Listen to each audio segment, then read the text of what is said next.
Hello বন্ধুরা, এই যে আজকে একটা তোমাদের সাথে নতুন রান্না করছি। আমার কাছে নতুন বা এই যে কাতলা মাছের সর্ষে পোস্ত করছি।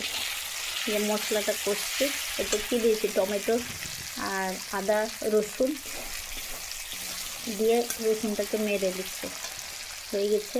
এরপরে কী করবো জানো তো, এরপরে বলবো এরপরে হলুদ গুঁড়া দিয়ে দেবো, একটু হলুদ গুঁড়া দিয়ে দেবো আর একটুখানি লঙ্কা গুঁড়ো দেবো একটু রং হওয়ার জন্য, কারণ আমি কাঁচা লঙ্কা বেটে দিয়েছি, সর্ষের সাথে কাঁচা লঙ্কা বেটে দিয়েছি, জানো তো, এটা দিয়ে দিয়েছি।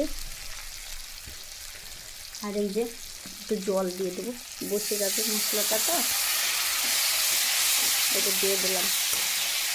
তোমরা কেমন করো বন্ধুরা, কমেন্ট করে জানাবে।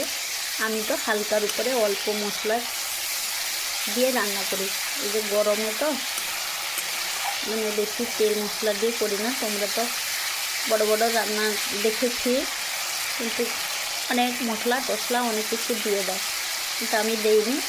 আমি যতটুকু যে পরিমাণের মাছ সেই পরিমাণে অল্প করে একটু দিই। এবারে হয়ে গেছে। এবারে এই যে সর্ষে পোস্ত আর কাঁচা লঙ্কা বাটাটা দিয়ে দিলাম।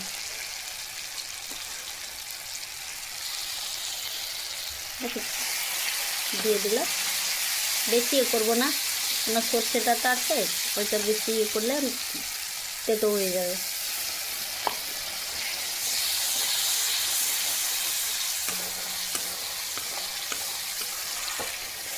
বন্ধুরা কেমন হচ্ছে বলবে, তোমরা কমেন্ট করে বলবে, খারাপ হচ্ছে কি ভালো হচ্ছে, ঠিক আছে।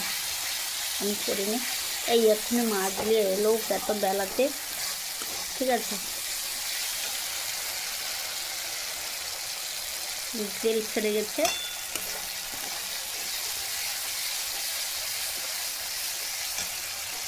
গেছে, এরপরে জল দিয়ে দেবো, বেশি করবো না।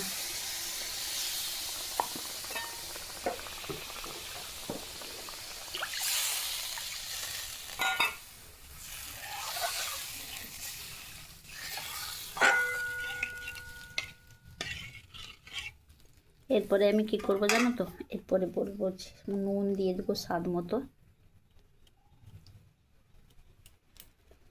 মতো নুন দিয়ে দিয়েছি। এবারে তরকারিটা একটু ফুটে গেলে মাছগুলো দিয়ে দেবো। মাছগুলো এখনও দিয়ে দেওয়া যায়, ঠিক আছে। এই যে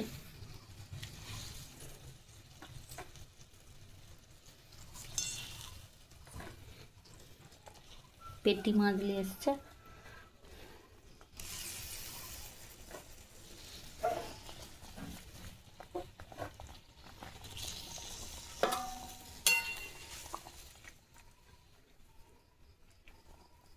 বন্ধুরা কেমন হলো, তোমরা তো ভালো রান্না করো জানি, আমি কিন্তু ভালো রান্না করতে জানি না, জানো তো।